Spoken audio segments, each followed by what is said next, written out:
안녕하세요. 나이가 들수록 몸이 예전 같지 않다고 느끼신 적 많으실 겁니다. 특히 밥을 잘 챙겨 먹어도 힘이 없고 걷는 속도가 느려지고 피곤이 쉽게 찾아오죠. 병원에 가면 특별한 이상은 없다고 하지만 정작 기운은 점점 줄어듭니다. 혹시 지금 이런 고민을 하고 계시지는 않나요? 왜 밥은 잘 먹는데 힘이 없을까? 왜 예전만큼 활기차지 못할까 하고 말입니다. 오늘은 바로 이 근육 감소의 숨은 이유와 해결책에 대해 말씀드리려 합니다. 제가 직접 만나고 관찰했던 어르신들의 사례도 함께 나누면서 어떻게 하면 약국이 아닌 밥상에서 근육을 되살릴 수 있는지 알려드리겠습니다. 여러분도 이런 경험 있으시죠? 아침에 일어나면 온몸이 묵직하고 계단을 오를 때마다 숨이 차고 장을 보러 나가도 금세 지쳐서 돌아오고 싶어지는 그런 날들 말입니다. 많은 분들이 이런 증상을 단순히 나이 탓으로 돌리시는데 사실 그 뒤에는 더 구체적인 이유가 숨어 있습니다. 우리 몸의 근육은 30대부터 매년 조금씩 줄어들기 시작합니다. 처음에는 눈에 띄지 않아서 대수롭지 않게 넘어가지만 60대가 되면 이미 30% 가까운 근육이 사라진 상태가 됩니다. 그런데 더 심각한 문제는 따로 있습니다. 바로 단백질을 먹어도 제대로 흡수되지 않는다는 점입니다. 나이가 들면서 우리 몸에서는 위산과 소화효소의 분비가 현저히 줄어듭니다. 젊었을 때는 고기 한 점을 먹어도 그 단백질이 고스란히 근육으로 전달되었지만 이제는 같은 양을 먹어도 절반밖에 몸으로 들어오지 못하는 상황이 벌어지는 것이지요. 그래서 밥은 잘 드셨는데도 힘이 없는 겁니다. 이런 상황을 생생하게 보여주는 사례가 있습니다. 68세 정혜수님을 처음 만났을 때의 일입니다. 그분은 매일 세 끼를 거르지 않고 챙겨 드셨습니다. 아침에는 계란 후라이와 김치찌개, 점심에는 생선구이와 밑반찬들, 저녁에는 고기 반찬까지 골고루 드시고 계셨어요. 그런데도 계단을 오르는 게 버겁고 10분 걷기도 힘들다고 하셨습니다.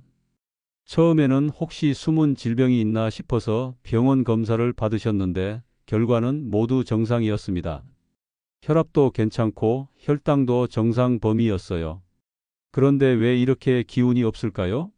자세히 살펴보니 문제가 보였습니다.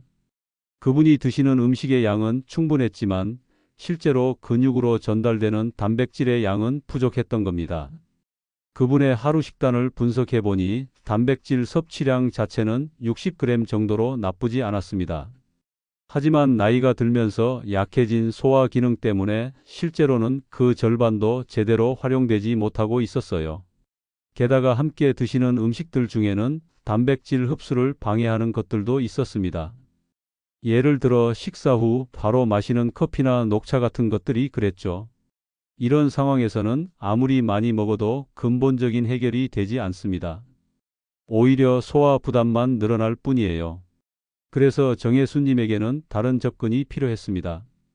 단순히 양을 늘리는 것이 아니라 흡수율이 높은 단백질로 바꾸는 것이었죠. 근육이 저절로 줄어드는 것은 자연스러운 현상이지만 이를 보충하는 방법은 분명 있습니다. 핵심은 흡수율이 높은 단백질을 챙기는 것입니다.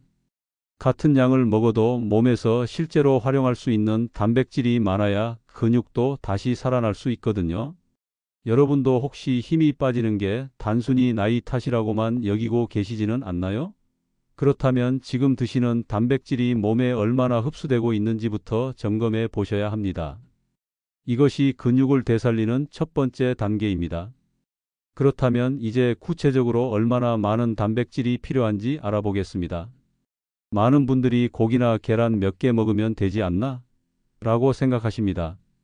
실제로 젊은 사람들에게는 그 정도로도 충분할 수 있어요. 하지만 노년층의 단백질 요구량은 젊을 때와 완전히 다릅니다.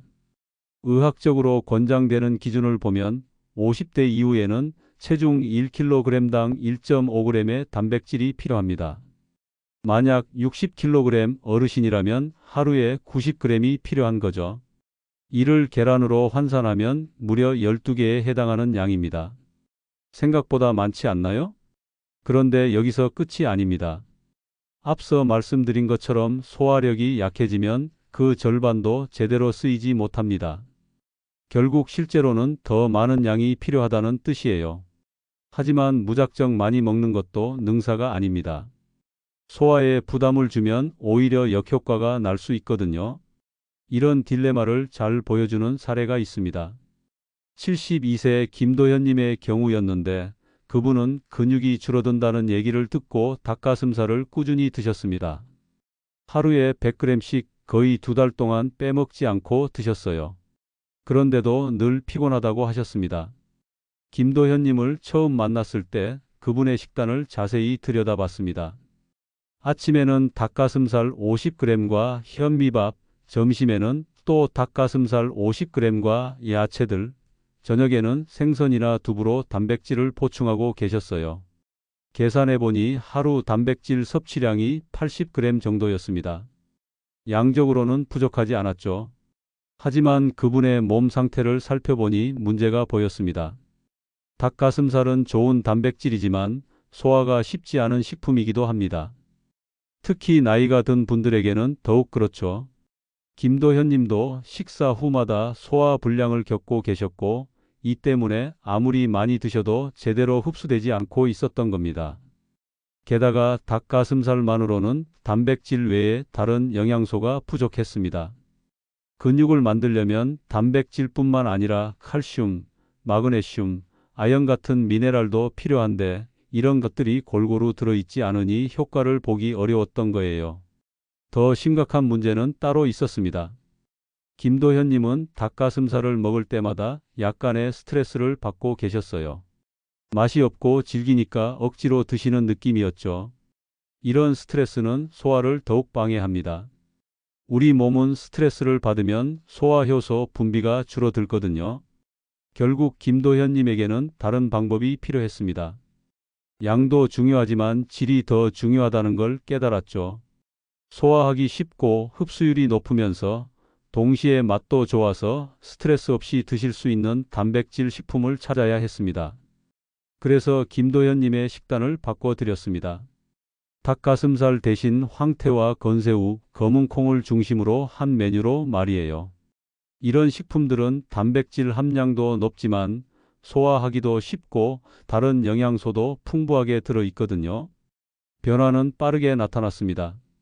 일주일 만에 소화 불량이 사라졌고 2주 후부터는 아침에 일어나기가 한결 수월해졌다고 하셨어요. 한 달 후에는 동네 한 바퀴 도는 게 전혀 힘들지 않다고 하시더군요. 따라서 양뿐만 아니라 질이 중요합니다. 흡수율이 높은 식품, 그리고 보조 영양소가 함께 들어있는 식품을 선택해야 근육으로 연결됩니다. 혹시 여러분도 단백질을 많이 드시는데도 기운이 없다면 지금 한번 생각해 보세요. 계란 몇 개로는 부족하다는 사실을 꼭 기억하시고 얼마나 먹었나 보다 얼마나 흡수되었나에 집중해 보시기 바랍니다. 그렇다면 어떤 음식이 흡수율이 높을까요? 값비싼 수입 식품이나 특별한 건강식품을 사야 할까요? 다행히 그렇지 않습니다. 우리 주변에서 마트에서 쉽게 구할 수 있으면서도 계란보다 훨씬 강력한 단백질 식품이 있습니다. 바로 건새우, 황태, 그리고 검은 콩입니다. 이 세 가지가 왜 특별한지 하나씩 살펴보겠습니다. 먼저 건새우는 100g당 단백질이 65g이나 들어 있습니다. 계란의 3배가 넘는 양이죠. 게다가 칼슘도 풍부해서 근육 수축과 이완을 돕습니다. 황태는 어떨까요? 황태 한 마리에는 단백질이 30g 정도 들어있는데 이는 계란 4개에 해당하는 양입니다. 더 중요한 건 황태의 단백질은 아미노산 구성이 우리 몸의 근육과 매우 비슷하다는 점입니다. 그래서 흡수율이 높을 수밖에 없어요. 검은 콩은 식물성 단백질 중에서는 최고급입니다. 100g당 35g의 단백질이 들어있고 여기에 안토시아닌이라는 강력한 항산화 성분까지 함께 있어서 근육의 염증을 줄여줍니다. 이런 이론적인 설명보다 더 중요한 건 실제 효과입니다. 70세 박성희님의 사례를 말씀드리겠습니다. 그분을 처음 만났을 때는 정말 안타까웠어요. 당뇨 때문에 약을 드시고 있었는데 혈당이 자꾸 오르락내리락 해서 하루 종일 몸이 무겁다고 하셨거든요. 박성희님의 기존 식단은 흰 쌀밥 위주였습니다. 반찬도 대부분 짠 것들이었고 단백질은 주로 두부나 계란으로 드시고 계셨어요. 혈당 관리를 위해 밥을 적게 드시다 보니 영양 부족까지 생긴 상태였습니다. 그래서 박성희님께 새로운 식단을 제안했습니다. 아침에는 황태국, 점심에는 검은 콩밥, 저녁에는 건새우 반찬을 챙기는 것이었죠. 처음에는 반신반의하셨어요. 이런 것들로도 효과가 있을까 하시면서요.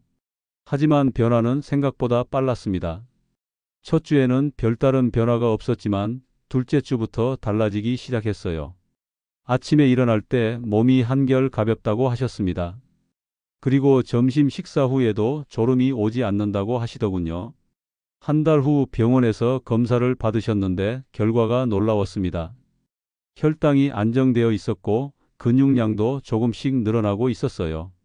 박성희 님도 신기해하시면서 버스 계단을 오르는 게 한결 가벼워졌다고 말씀하셨습니다. 두 달이 지나자 변화는 더욱 뚜렷해졌습니다. 동네 마트에 장 보러 가는 게 전혀 힘들지 않았고 오후에도 피곤하지 않아서 손자들과 놀아줄 수 있게 되었다고 하셨어요. 가장 큰 변화는 잠이었습니다. 밤에 잘 자고 아침에 개운하게 일어나니까 하루가 활기차졌다는 거예요. 박성희 님이 드신 세 가지 식품의 공통점이 뭘까요? 바로 단백질만 들어있는 게 아니라는 점입니다. 건새우에는 칼슘과 인이 풍부하고 황태에는 비타민 B군이 많이 들어있으며 검은 콩에는 마그네슘과 철분이 가득합니다. 이런 영양소들이 함께 작용해서 단백질의 흡수를 돕고 근육 합성을 촉진시킨 거죠. 게다가 이 세 가지는 단백질 보충제보다 훨씬 저렴합니다. 건새우 한 봉지가 3,000원, 황태 한 마리가 2,000원, 검은 콩 500g이 4,000원이면 일주일은 넉넉히 드실 수 있어요. 보충제 하나 값으로 한 달치 단백질을 해결할 수 있는 셈이죠. 더 중요한 건 맛입니다. 박성희 님도 처음에는 나이 들어서 이런 걸 먹어야 하나 싶으셨다는데 막상 드셔보니 오히려 젊었을 때 어머니가 해주시던 음식 맛이 났다고 하셨어요. 억지로 먹는 게 아니라 맛있게 드시니까 소화도 잘 되고 스트레스도 없었던 거죠. 이 세 가지는 정말로 밥상 위의 보약입니다. 비싸지도 않고 구하기도 쉽고 맛도 좋으면서 효과까지 확실한 음식들이에요. 혹시 여러분도 어떤 단백질 식품을 선택해야 할지 고민이시라면 오늘 장을 보실 때 꼭 건새우 한 봉지, 황태 한 마리, 검은 콩 한 줌을 담아 보세요. 이것들이 여러분의 근육을 되살려줄 든든한 동반자가 될 겁니다. 좋은 재료를 골랐다면 이제 어떻게 먹느냐가 중요합니다. 단백질 음식이라고 다 같은 효과를 내는 건 아니거든요. 무엇과 함께 먹느냐에 따라 흡수율이 크게 달라집니다. 마치 한약을 지을 때 여러 약재의 궁합을 맞추는 것처럼 음식도 궁합이 있어요. 예를 들어 건새우는 시금치와 함께 드시면 칼슘 흡수가 더 잘 됩니다.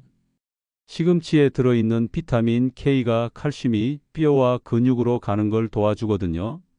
황태는 무와 함께하면 단백질 소화가 원활해집니다.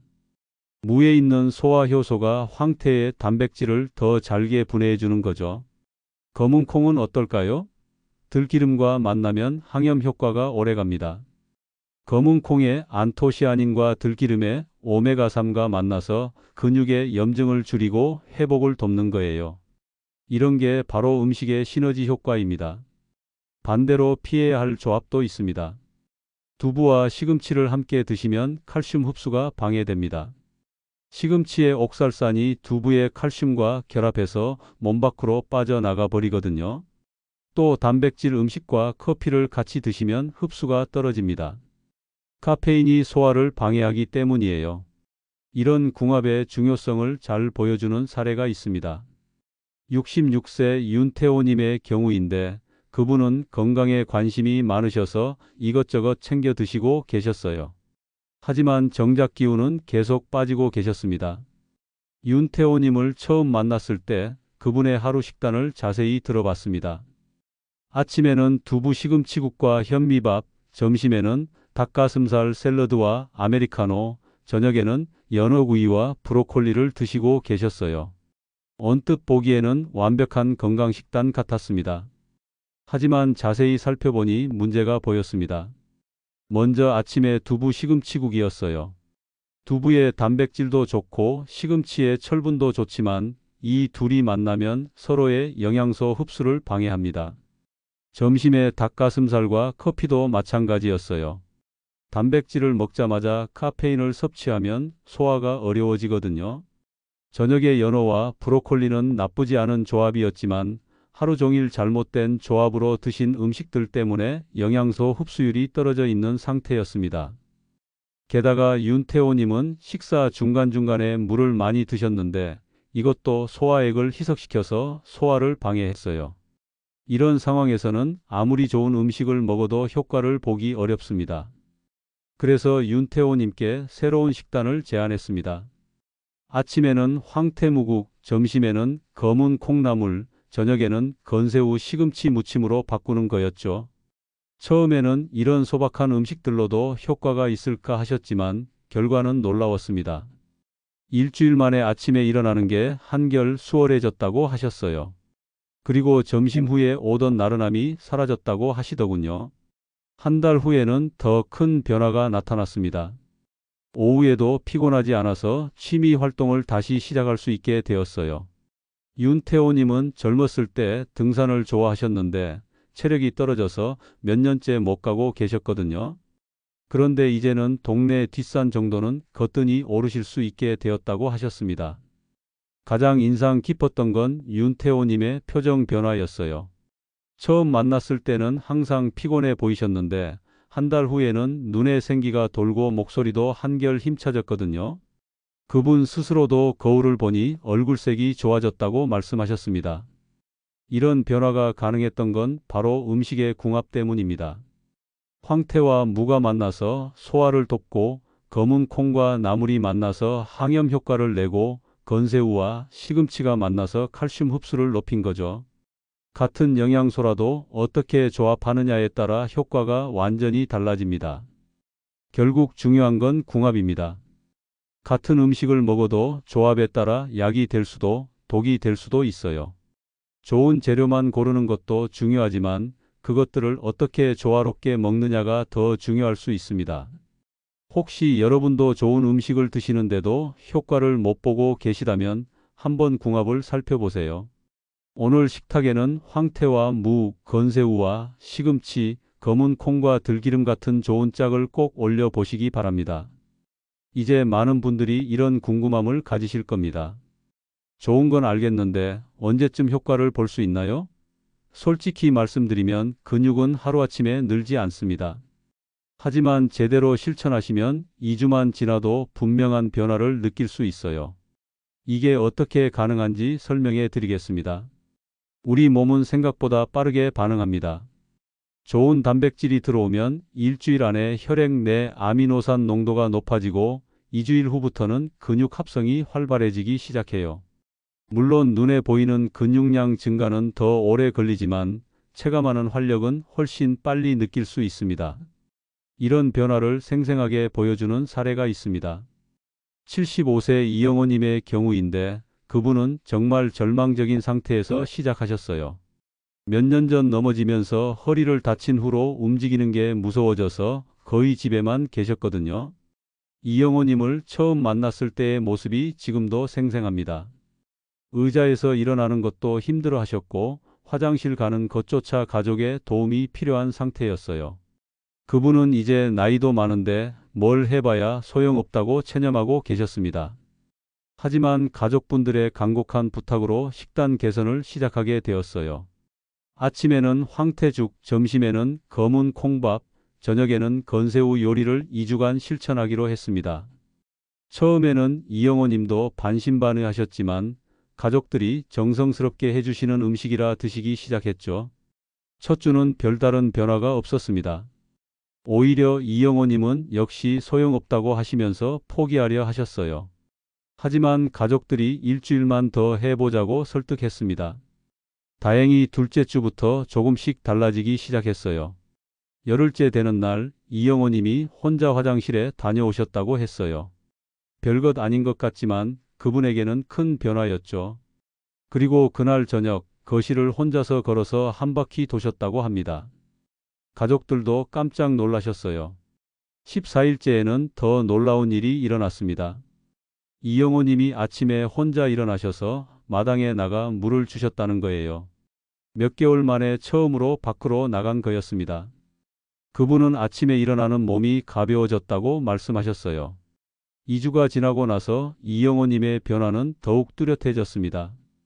걷는 속도가 눈에 띄게 빨라졌고 계단도 혼자서 오르내리실 수 있게 되었어요. 가장 큰 변화는 표정이었습니다. 처음에는 항상 우울해 보이셨는데 이제는 웃음을 자주 보이시게 되었거든요. 한 달 후에는 정말 놀라운 일이 일어났습니다. 이영호 님이 동네 한 바퀴를 혼자서 돌고 오신 거예요. 30분이나 걸으셨는데 전혀 힘들지 않다고 하셨습니다.